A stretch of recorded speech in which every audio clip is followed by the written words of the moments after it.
പഹൽഗാം ആക്രമണത്തിന് പിന്നിലെ ഭീകരർക്കായുള്ള തെരച്ചിൽ തുടരുകയാണ്. ഭീകരർക്ക് സഹായം നൽകിയെന്ന് സംശയിക്കുന്ന പ്രദേശവാസികൾ വീടുകളിലും പരിശോധന നടന്നു. കേസ് അന്വേഷണം ഇന്ന് NIA ഔദ്യോഗികമായി ഏറ്റെടുത്തു. പുതിയ വിവരങ്ങളുമായി പഹൽഗാമിൽ നിന്ന് ഹാഷ്മി താജ് ഇബ്രാഹിം തത്സമയം ചേരുന്നു. Hashmi, good evening. പ്രൈം ടൈമിലേക്ക് സ്വാഗതം. പഹൽഗാമിലെ ജീവിതം എങ്ങനെ പോകുന്നു അതാദ്യം പറഞ്ഞിട്ട് ഈ ഭീകരർക്കായുള്ള തെരച്ചിലിൻ്റെ വിവരങ്ങളിലേക്ക്.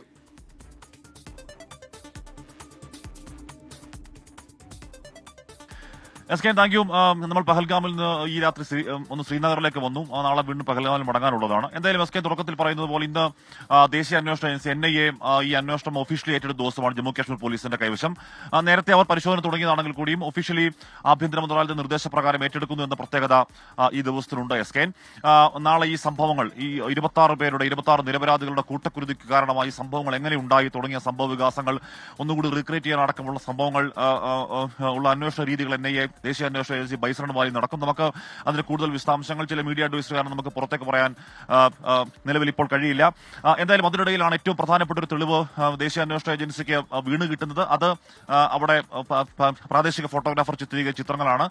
അതിനകത്ത് വളരെ എവിഡന്റായി, വളരെ കൃത്യമായി തന്നെ ആരൊക്കെയാണ് ഏതൊക്കെയാണ് എന്ന് കൃത്യമായി തെളിയിക്കുന്ന വളരെ കൃത്യമായ തെളിവുകൾ ആണ് അത് എന്ന് തന്നെയാണ് NIA വൃത്തങ്ങൾ പറയുന്നത്. എന്തായാലും അത് ഈ അന്വേഷണത്തിൽ ഏറെ സഹായകരമാകും എന്ന കാര്യത്തിൽ തർക്കം വേണ്ട.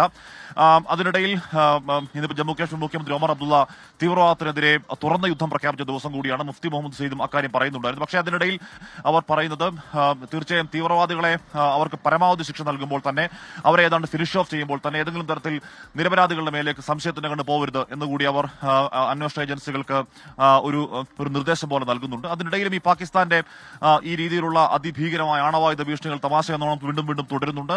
നേരത്തെ വിനീത പറഞ്ഞതുപോലെ നമ്മൾ സിന്ധു നദീ ജലക്കരാർ റദ്ദാക്കിയതിലുള്ള അത്രത്തോളം പാനിക്, അത്രത്തോളം വെപ്രാളം ഈ ദിവസങ്ങളിൽ അവരുടെ പ്രതികരണങ്ങളിൽ അങ്ങേയറ്റം തലയ്ക്ക് സ്ഥിരത നഷ്ടപ്പെട്ടോ പല നേതാക്കളുടെയും എന്ന് തോന്നുന്ന രീതിയിലുള്ള അങ്ങേയറ്റത്തെ വൈകാരികമായ അങ്ങേയറ്റത്തെ അക്രമോത്സുകമായ പല പ്രതികരണങ്ങൾ കാണുമ്പോൾ മനസ്സിലാവുന്നത്. അപ്പൊ ആ രീതിയിലുള്ള അതിൽ കുറച്ചുകൂടി കടുപ്പിക്കുന്ന രീതിയിൽ നയതന്ത്ര ചർച്ചകൾ, നയതന്ത്ര നീക്കങ്ങളൊക്കെ അങ്ങനെ പുരോഗമിക്കുന്നു. എന്തായാലും നമ്മൾ ഇന്ന് പഹൽഗാം വാലിയിൽ ഒരു ദിവസം മുഴുവൻ ഉണ്ടായിരുന്നു. അവിടെ ഒരുപാട് ടൂറിസ്റ്റുകൾ അവർക്ക് നഷ്ടമായി. ഒരു കണക്ക് പ്രകാരം 13 ലക്ഷം ബുക്കിംഗുകൾ ജമ്മു കാശ്മീർ മാത്രം ഈ സംഭവത്തിന് ശേഷം ഇല്ലാതായി എന്ന് പറഞ്ഞു. അപ്പൊ എത്രത്തോളം കനത്ത ആഘാതം ഈ സംഭവം ജമ്മു കാശ്മീർ ടൂറിസം മേഖലയ്ക്ക് ഉണ്ടാക്കി എന്ന കാര്യം വളരെ വ്യക്തമാണ്. എന്ന് പറയുമ്പോൾ പോലും പഹൽഗാമിൽ നമ്മൾ ആ ബൈസൺ വാലിയിലൊക്കെ പോകുമ്പോൾ അക്ഷരാർത്ഥത്തിൽ അവർ നമ്മളോട് സംസാരിക്കുമ്പോൾ അവർ കരയുകയാണ്. കാര്യം അവരുടെ ഏക വരുമാന മാർഗം ഇത് മാത്രമാണ്. ഈ കുതിരയെ കൊണ്ടുപോകുന്നതും ടാക്സി ഓടിക്കുന്നത് മാത്രമാണ്. അക്ഷരാർത്ഥത്തിൽ ശ്മശാന ഭൂമി പോലെ കിടക്കുകയായിരുന്നു ബൈസൺ വാലി. അതിന് താഴേക്ക് ഇറങ്ങുമ്പോൾ, പഹൽഗാമിലേക്ക് ഇറങ്ങുമ്പോൾ ഈ പറയുന്ന വലിയ സങ്കടങ്ങൾക്കിടയിലും വലിയ വേദനകൾക്കിടയിലും നമുക്ക് ഒരു നേരിയ ആശ്വാസമാകുന്ന കാഴ്ച കണ്ടത് പഹൽഗാമിലേക്ക് ഈ കഴിഞ്ഞ 3 ദിവസം ഏതാണ്ട് പൂർണ്ണമായി തരിശായി വളരെ ഭീതിയിൽ നിന്ന ഒരു അന്തരീക്ഷത്തിൽ വളരെ കുറച്ച് ടൂറിസ്റ്റുകളാണെങ്കിൽ കൂടി അങ്ങോട്ടേക്ക് പഹൽഗാമിലേക്ക് വീണ്ടും എത്തുന്നു. അപ്പോൾ പഹൽഗാം നിവാസികളുടെ അവരുടെ മനസ്സിൽ ഒരു വിശ്വാസം ഉണ്ടാകുന്നു, വീണ്ടും പഴയതുപോലെ പഹൽഗാം ആകും എന്നൊരു പ്രതീക്ഷ അവർക്കുണ്ട്. ഇന്ന് പഹൽഗാം താഴ്വരയിൽ അവിടുത്തെ കച്ചവടക്കാരുടെ, അവിടുത്തെ ടാക്സി ഡ്രൈവർമാരുടെ, കുതിരോട്ടക്കാരുടെ ഒക്കെ ഒരു വമ്പൻ പ്രതിഷേധമുണ്ടായ ആ പ്രതിഷേധം അതിശക്തമായി തീവ്രവാദികൾക്കെതിരെയും ആ സംഭവം നടത്തിയ ഇൻസാനിയത്തിനെതിരെ അവർ കശ്മീരിനെതിരെ എന്ന് മാത്രമല്ല പറയുന്നത്, കശ്മീരിയത്തിനെതിരെ എന്ന് മാത്രമല്ല പറയുന്നത്, ഇൻസാനിയത്ത്, മനുഷ്യത്വത്തിനെതിരെ നടത്തിയ ആക്രമണം എന്ന് പറയുകയായിരുന്നു. അപ്പോ ആ താഴ്വരയെ പ്രകമ്പനം കൊള്ളിച്ച മുദ്രാവാക്യം ഇങ്ങനെയായിരുന്നു: ടൂറിസ്റ്റ് ഹമാരെ ജാൻ ഹേ, ടൂറിസ്റ്റ് ഹമാരെ ഷാൻ ഹേ, ഹിന്ദുസ്ഥാൻ സിന്ദാബാദ് എന്ന മുദ്രാവാക്യത്തിൽ പ്രകമ്പിതമായ ഒരു ദിവസം കൂടിയാണ് ഈ രാത്രി. നേരത്തെ നമ്മുടെ സ്ക്രീനിൽ സംസാരിക്കുമ്പോൾ കുറച്ചധികം ടൂറിസ്റ്റുകളെ കണ്ടു. അപ്പോൾ എങ്ങനെയാണ് ഇപ്പോൾ ടൂറിസ്റ്റുകൾ അങ്ങോട്ട് വരുന്നുണ്ടോ, പ്രത്യേകിച്ച് മലയാളികൾ?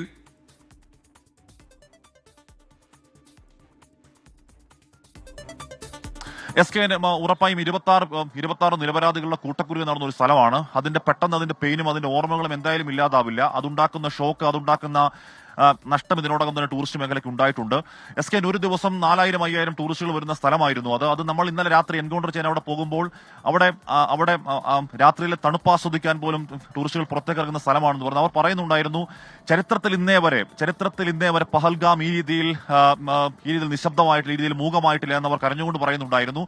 അപ്പൊ അത്തരത്തിൽ ആരോരുമില്ലാതെ കിടക്കുന്ന പഹൽഗാം വാലിയാണ് എന്ന് പറഞ്ഞാൽ നമ്മളിന്ന് കുറച്ചുപേരെ കണ്ടു, മലയാളികളെ കണ്ടു, അവർ സംസാരിക്കുന്നുണ്ടായിരുന്നു. അപ്പോൾ അവർ പഹൽഗാമിലേക്ക് എത്തുന്നു. പക്ഷേ ഒരു 4000-5000 ടൂറിസ്റ്റുകൾ ദിവസം എത്തിയിരുന്ന സ്ഥലത്ത് 200-300 പേർ മാത്രമേ എത്തുന്നുള്ളൂ ഇപ്പോൾ. പക്ഷേ ഈ കഴിഞ്ഞ 3 ദിവസം അതുപോലും ഉണ്ടായിരുന്നില്ല എസ് കെ. ആരും മുകളിലേക്ക് കയറാൻ തയ്യാറാവുന്നുണ്ടായിരുന്നില്ല.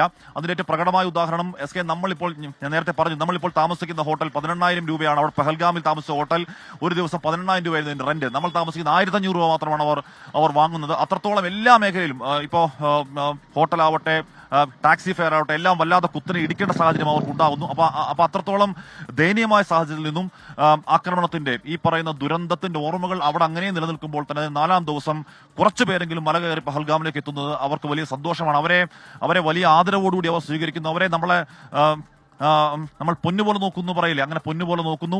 ഏറ്റവും സേഫായ സ്ഥലങ്ങളിൽ മാത്രം കൊണ്ടുപോകുന്നു. നമ്മൾ ആ മലയാളിയോട് സംസാരിച്ചിരുന്നു. അവർ തൃശ്ശൂരുകാരാണ്. അവർ പറയുന്നുണ്ടായിരുന്നു അങ്ങേയറ്റം കെയറോടുകൂടിയ ഡ്രൈവർ സംസാരിക്കുന്നു പറയും. അതിനുശേഷം ഈ ഡ്രൈവർ വന്ന് എന്നെ ഇങ്ങനെ കെട്ടിപ്പിടിക്കുന്നുണ്ട് സ്കെയിൻ. അപ്പോൾ അദ്ദേഹത്തിന്റെ കണ്ണൊക്കെ നിറഞ്ഞിരിക്കുന്നു. എന്ന് പറഞ്ഞാൽ അവർ അത്രത്തോളം ഇവിടെ വരുന്നവരെ അവരുടെ അതിഥികളെ പോലെ, അവരുടെ വീട്ടിലെ ഒരാളെ പോലെ, അവരുടെ കുടുംബത്തെ പോലെ തന്നെയാണ് അപ്പോഴും കാണുന്നത്, ഇപ്പോഴും എപ്പോഴും കാണുന്നത്. കാര്യം ഉറപ്പായും ഈ ടൂറിസ്റ്റുകൾ അവരുടെ ചോറാണ്, അവരുടെ അന്നമാണ്. അവർക്ക് അങ്ങനെ മാത്രമേ കാണാൻ കഴിയുകയുള്ളൂ. അപ്പോൾ വീണ്ടും പഹൽഗാം 5000 പേർ വന്ന സ്ഥലത്ത് 200 പേരെങ്കിലും വരുന്നതിൽ അവർ നേരിയ സന്തോഷത്തിലാണ്. അധികം വൈകാതെ, ഒരുപാട് വൈകാതെ തന്നെ പഹൽഗാം അതിന്റെ പഴയ പ്രതാപം വീണ്ടെടുക്കും. അവരുടെ ജീവിതം പഴയതുപോലെയാകും എന്നൊക്കെ പ്രതീക്ഷ പ്രകടിപ്പിക്കുന്നു. ആ പ്രതീക്ഷ സഫലമാകട്ടെ എന്ന് ആഗ്രഹിക്കുന്നു ഈ രാത്രി. S K.